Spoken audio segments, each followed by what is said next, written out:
بسم اللہ الرحمن الرحیم۔ السلام علیکم ورحمۃ اللہ وبرکاتہ۔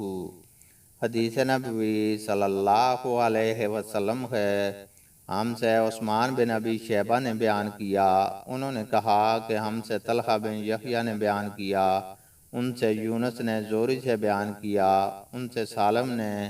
کہ عبداللہ بن عمر رضی اللہ تعالیٰ عنہما پہلے جمرہ کی رمی 7 کنکریوں کے ساتھ کرتے اور ہر کنکری پر اللہ اکبر کہتے تھے، پھر آگے بڑھتے اور ایک نرم ہموار زمین پر پہنچ کر قبلہ رخ کھڑے ہو جاتے، اسی طرح دیر تک کھڑے دونوں ہاتھ اٹھا کر دعا کرتے، پھر جمرہ وسطیٰ کی رمی کرتے، پھر بائیں طرف بڑھتے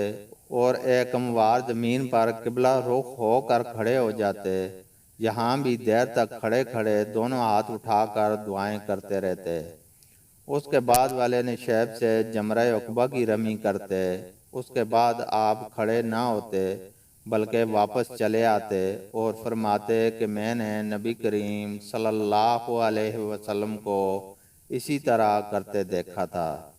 اللہ تعالیٰ سے دعا ہے کہ وہ ہمیں قرآن اور حدیث کو سننے، سمجھنے اور اس پر عمل کرنے کی توفیق عطا فرمائے، آمین۔